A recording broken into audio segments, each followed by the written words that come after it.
What is going on, my beautiful LARPers and LARPettes? Today we're going to go over the forgotten SIG. Well, in my opinion, it's the forgotten SIG, which is the MPX-K Copperhead.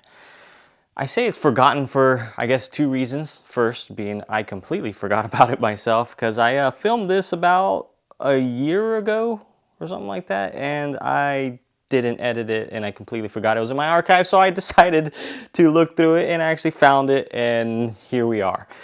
Second is I don't see a whole lot of Copperhead K models out there on the YouTube or Instagram or in social media in general. I feel like they completely went away with this model as well. There is the other version, which is the MPX Copperhead, the standard, I guess their standard version. But I do not like that one, and I will go over all the reasons why I don't like that one. I like this one a little bit more, and why I feel they kind of basically phase this one out. Now, before I get into this review, what is my relationship with Sig Sauer? They did not send this Copperhead out to me or this MPX-K out to me. I did purchase these, I don't know, maybe 4 or 5 years-ish ago, and I just haven't decided to make a video up until now. Also, in this video, I'm going to be comparing the Copperhead K here to the MPX-K because there are a lot of similarities, but a lot of differences as well for those of you that didn't even know the Copperhead K existed. Now, starting at the front here, this muzzle device, they're both the same on each of these. Sorry, loud noise down there, but they are Strike Industries, the oppressors, and they have this kit that goes directly to that whole Copperhead or MPX barrel system where it has the shoulder that's tapered off there. They give this little adapter piece for it. But anyways, they both have these same muzzle devices, but they do not come with the MPXs themselves. I think this one they both came with a like AA2 flash hider at the front of this, but they both have 4.5-inch barrels, and they're both threaded and I guess shouldered exactly the same. So you're getting the same barrel on both of these here. Now, where you're gonna see a major difference is the upper receiver here, specifically this front portion here. You see that the whole upper on this is monolithic, so one whole piece, as opposed to the MPX-K. You got a, I guess, traditional handguard. So you can take this handguard off and switch it out for a completely different one. This Copperhead K, you're kind of stuck just with that handguard that they gave you. But with this handguard, you do get an M-LOK slot on the right, on the bottom, and on the left. So it's not completely useless, but it is really short, where you don't really have a whole lot of real estate to put attachments on there. Maybe if you SBR it, you can put a little vertical foregrip right here, flashlight here, and that's pretty much it. You got this little nub here because it is a short barrel. It's protecting your finger from accidentally slipping forward and you shooting your digit off. On the MPX, even though they are kinda similar in length, you can see it's just a little bit longer there, you do get a lot more real estate on this rail. You got 2 slots on the right, 2 slots on the left, and then I guess 1.25 slot on the bottom there. Now, I think this is going to be the major downside for the Copperhead K here. The fact that it's not modular, you're stuck like that. On the MPX-K, if you want to give it like a good SD look, you can put a suppressor on here, get a longer handguard, and have a full, I guess, a full length SD style little PCC here, right? Next thing on the MPX Copperhead is the fact that the 1913 rails here, you can see that they're flat up top, as opposed to the MPX-K here. They're kind of, I guess, grooved in the middle. You got a section in the middle where it's like a little divot, right? Don't know if that's just because the MPX Copperhead is older, or if that's just purposely done. There is a design on here that was purposely done that I'm gonna go over, but I don't know if they just left that out or if this is just an older model that they kept that way. Now moving on back, everything else is very similar. You got the, I guess, divots that are cut out for your collapsible braces or stocks. You got the same charging handle up top as well. So the uppers, I guess, the design of it, other than the rail and the handguard portion, are essentially identical on both of these here. Now moving on to the lowers themselves, they are again pretty much identical. They still have the same exact ambidextrous controls. You got the mag release on the right, the mag release on the left here, the bolt release on the right, the bolt release on the left there. Same mag wells. Mag wells, your MPX mag wells, right? It's not hard to reload them, but they do have a lack of a little bit of a flare there, right? So take the exact same magazines, the same exact triggers on both of these.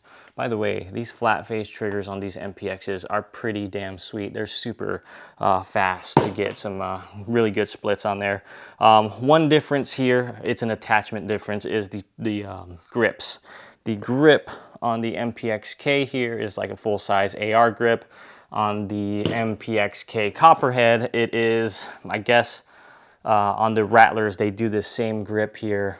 It's in my hands, I got small little baby hands, so it fits great. But if you have normal size man hands, it would probably have some overhang on this. So a lot of people that have Rattlers, they just go ahead and do away with this grip here and just put something similar to like the MPX-K grip right here. Now, before I get into the last detail on the MPX-K Copperhead, I do want to get into the video sponsor for today, which makes this sweet little optic right here, is the Osight XE AMRS. Some of the details, it is an enclosed emitter optic. There are two biggest features. One of them is going to be the reticle options that you get, and I'll show them here. Hopefully you can get a good view of them, but you get a 2 MOA dot, then a 2 MOA dot with a 32 MOA circle, then again a 6 MOA dot, then a 32 MOA circle with the 6 MOA dot, then you just get the 32 MOA circle by itself. So you have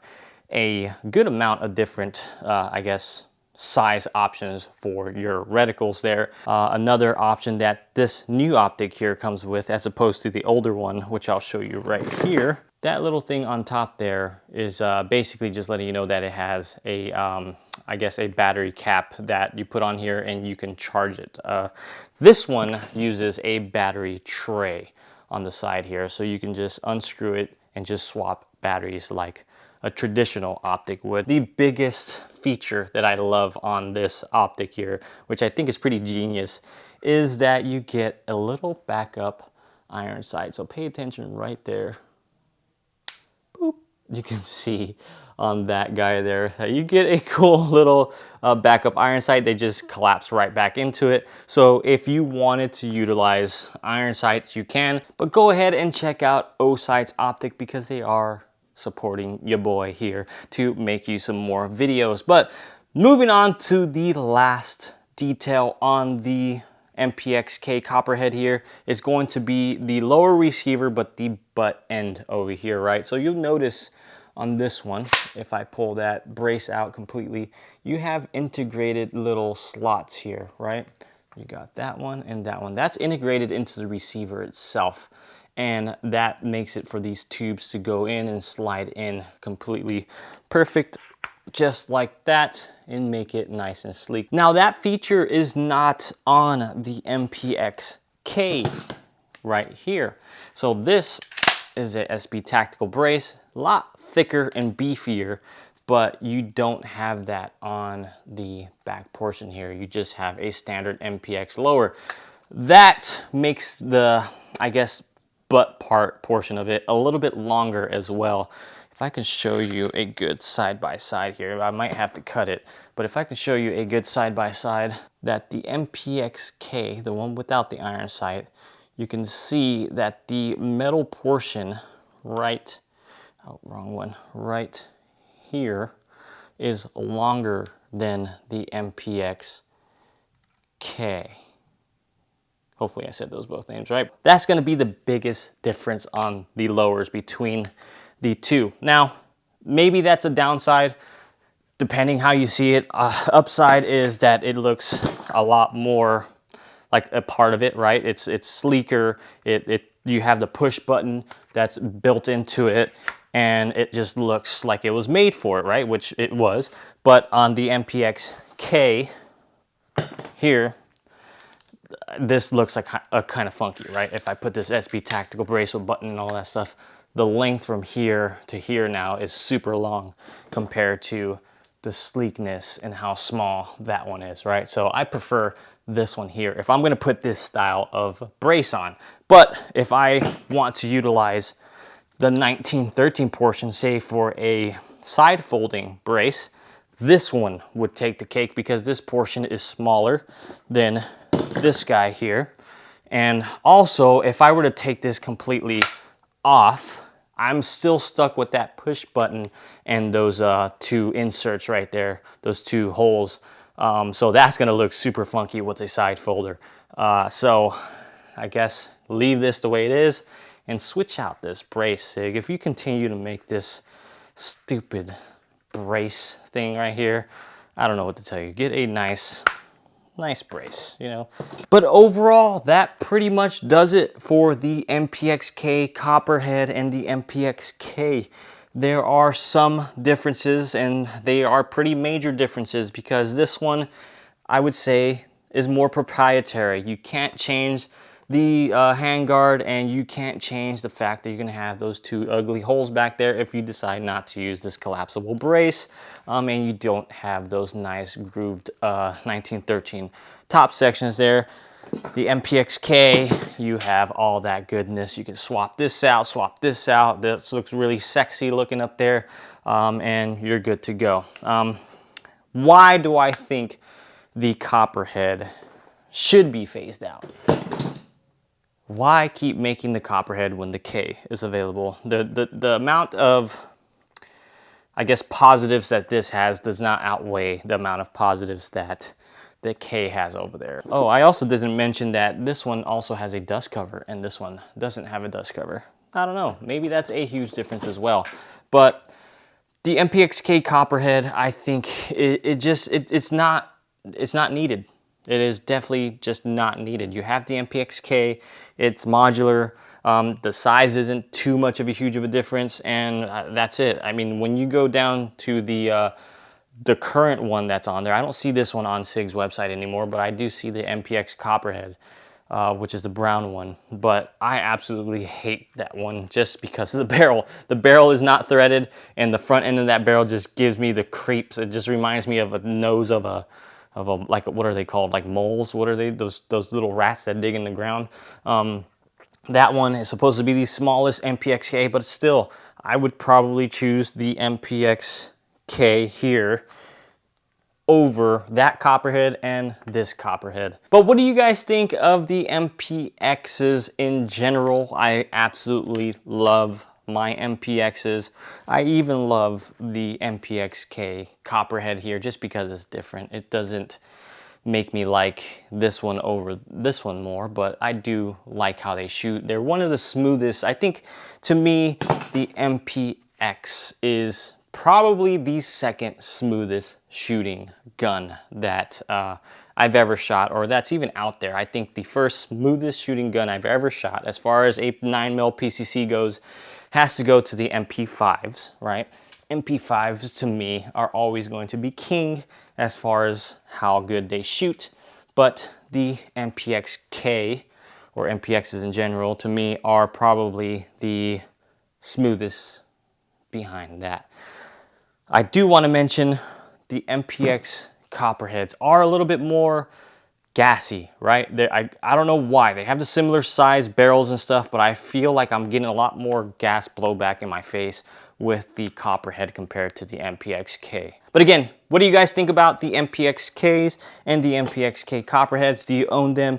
Did you want to own a Copperhead and now see this video and say, you know what, I'm just gonna go straight to the MPX-Ks or just any other MPX in general? But overall, I really appreciate these pistols here, and I appreciate all of you. I love you all. Catch you in the next one.